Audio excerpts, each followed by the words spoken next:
first guest comes to us from China, Canada, and the Marvel Cinematic Universe, which is a lot of passports.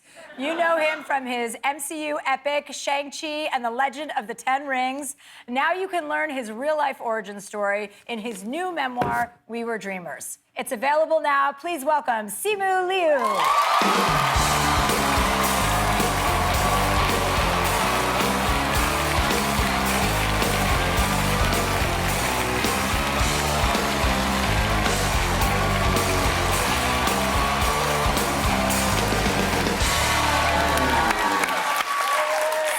Simu, welcome. It's so good to be here. It's so good to see you. Oh my God. I know. You know, we met for the first time at the People's Choice Awards, right? In December, yeah. Yeah, you won an award. I did. Right. Action.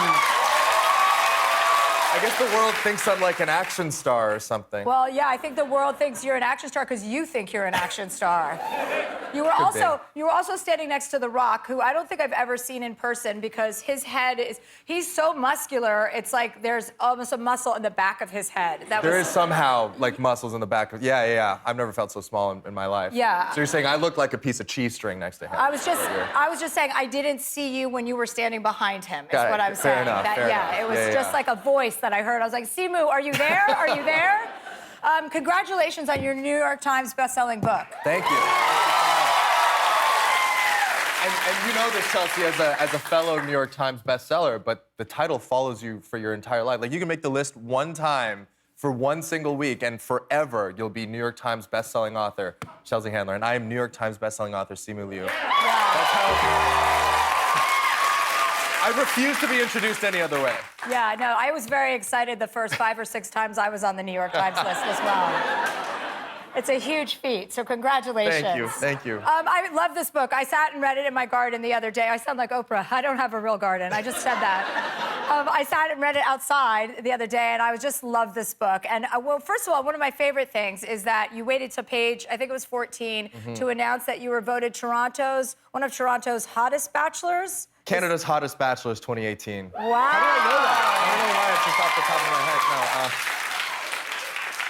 How did that make you feel? Like a real man, huh? Pretty good, yeah. Well, the context, the way I introduced it in the book is that I admit to the reader, basically to the world, that I used to poop my pants quite frequently when I was a kid. And so to help dull the blow of that, I said would now be a good time to introduce you to the fact that I was one of Canada's hottest bachelors, just to be like, look where he's come, you know? What I love about this book is it feels like you kind of wrote it with your parents. What was the process of that? Because there's so much history about your parents and coming from China and then them coming over to Canada without you, leaving you with his grandparents until you were, what, 4 years old? 4.5, yeah. I mean, it was always the story that I wanted to tell, and I know there's a lot of cynicism whenever like a celebrity or, you know, I made one movie and I'm already coming out with a memoir, and I know a lot of people out there are like, why? And it's because the story that I wanted to tell was our whole family journey. And it starts, you know, way before I was ever born. It starts with my parents growing up in China in the 60s and 70s. And, you know, I really wanted to tell the story of how they came to view America as like their next goal, their dream. And, you know, for my dad, like, he really had such limited exposure. Like, his only exposure to America was Star Wars, Sound of Music, and like Kentucky Fried Chicken, which was the one restaurant that was one of the first American fast food chains to ever expand to China. And so based on those 3 things alone, he was like, damn it, I want to go. And he set his sights on America, and that's what happened. He's like, I gotta get that chicken. Yeah, I gotta get that chicken. I gotta get that chicken. Because one of their first dates was going to KFC, or one of their first dates in Canada, right? Yeah. I mean, obviously it was a long research process. I interviewed my parents a lot, and I learned a lot of things about them, most of which was really inspiring. One story of the night I was conceived, like, not so much so, but KFC ended up playing a role in that. So my dad had taken my mom out on a date, and KFC at the time, I mean, it's not the way it is now. It was like very, very expensive in China. There were lineups out the door. And like obviously an aphrodisiac also. And obviously an aphrodisiac. There's something in those 11 herbs and spices that just set them off. And 9 months later, boom, here we go. So I owe... You could almost say that I owe my entire existence to Kentucky Fried Chicken. Yeah. Well, you're probably not the only person that That's can fair say enough, that, quite fair truthfully. enough. We have a picture of you in your little outfit where you looked really adorable, and you really wore the out of this outfit. Thank you. Yeah, baby. That's cute. So, I mean, I know Harry Styles, like, you know, was on the cover of I think it was Vanity Fair with the dress. I just wanted you to know that I was there first. That you're... I was there first. I did it before it was cool. Okay, I got it. So tell me about the process with your parents, because there's some, like, you know, pretty rough stuff in this book. You were separated from them as a little boy, and which is heartbreaking. And then you went to go meet them when they were kind of, well, they came to get you, perfect strangers almost, right? It was almost like getting adopted by my own biological parents in some weird way. Right. But yeah, I mean, it was, you know, it started out as a kind of happy ending for our family because we're finally reunited. But then, of course, it was like the realities of you know, the actual arrangement really set in, which is that, you know, you had these people that really had no idea how to be parents. All of a sudden, they're responsible for a 4.5-year-old, and, you know, we're dealing with a language culture, an intergenerational barrier, and, you know, it was just hard. It was hard, and a lot of immigrant, you know, children of immigrant families will know this. Like, you really butt heads with your parents at home. You're constantly trying to straddle these, you know, navigate these different cultures. You know, you live in a completely separate world at home as you are out in the world, and it was tough. You know, we got into a lot of arguments. Things got physical. But one of the reasons why I wanted to tell that story, and my parents agreed ultimately, was not out of some desire to be vindictive or to air out our dirty laundry, but really it was a sense that, like, there are immigrant children who are going through this right now, and I want them to feel like they're not alone, like the way that I felt really isolated, and yeah, just kind of giving them the ability to connect with my story, hopefully will help them in some. And at any point where,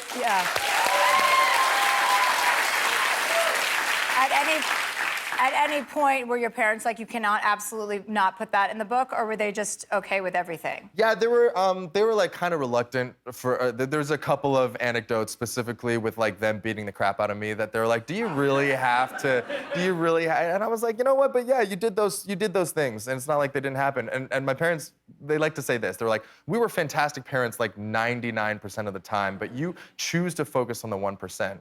And I'm always like, well, Mom, like, murderers don't murder people every second of the day. You know, they're like good people. They're like good people 99% of the time. And not to call you a murderer, but I mean, it's like, it's the, you know, the things that you do in those moments that define you.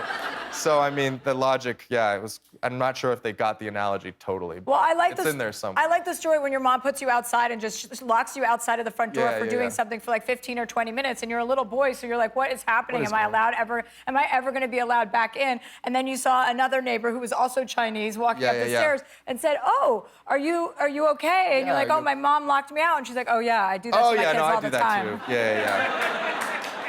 And that's the thing. I really feel like our parents had the playbook. Like, they would trade secrets on how to punish their kids. Yeah. And that was, like, that really got me. Well, yeah, well, you picked up a lot of what not to do when you have your own children. There you go. Okay, well, when we have our own children. When I'm we sorry, together, I have to be more specific.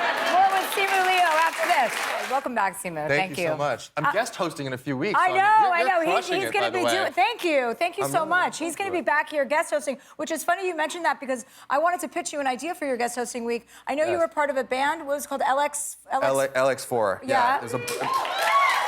I need to be very clear about some things. It was a boy band. Okay. We were 12 years old. All of our last names began with L, and so that's where we got our name from. And really, like, it's not a band. Like, we never amounted to anything. We never did anything. Like, the only thing we ever did was we made the school album, which is like it's called the Twig Tape. It's this like student-made, student-produced album, and there was no production. We got our friend Joanne, who played the piano, to play this song and she really, I think she wrote the lyrics. I think actually a lot of it is Joanne, but really we just sang along off key, and that was our one single, I guess. Can you just give us something from like a little ditty from the song? A little ditty? Yeah. It's not one of those songs. It's like, it was so like emo 12-year-old kid, you know, it was something like, it was like, passing by you in the rain. Oh. Hope to see you smile, just maybe. You turn away from me again. Tell me, can't you feel this way? Like, really?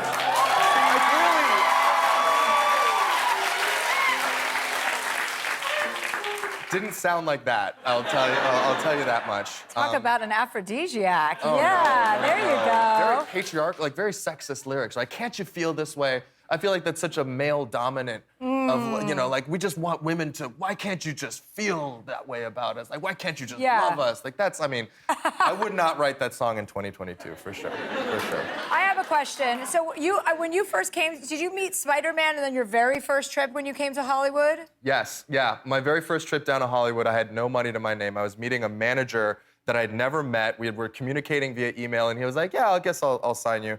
And then so I booked myself, I didn't have any money to get a hotel. I booked myself a hostel right off of Hollywood Boulevard.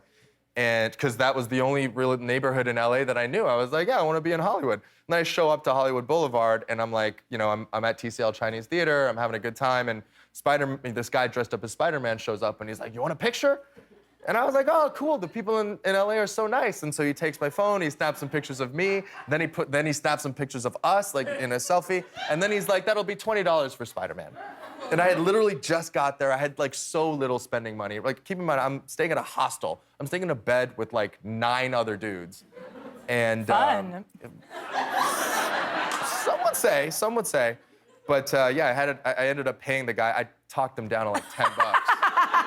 So I'm just like, dude, what are you doing? I'm so poor. You have no idea.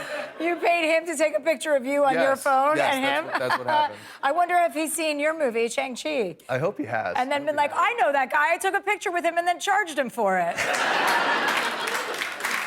And then how did you got your acting roles by putting ads on Craigslist or reading ads on Craigslist? Yeah, Craigslist played a pretty integral role in my early development. I'm just never one of those guys that likes to wait by the phone. And you know, when you're an actor starting out and you have like an agent, you really like, the idea is like you have to wait for your agent to give you an audition. I just didn't have that kind of patience. So really Craigslist gave me my first opportunity to be on set ever because I answered a random Craigslist ad and ended up on the set of Pacific Rim as this minimum wage extra.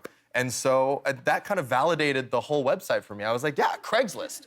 Like, Craigslist is where it's at. I don't care about this stupid agent business. Like, I want to go on Craigslist. And so I would go on Craigslist every day. And for the most part, you know, I got some really incredible gigs. I was in an Avicii music video. I was Pete Wentz's stunt double in a Fall Out Boy music video. And then there were like times that ended up not so great. Like I almost got scammed this one time.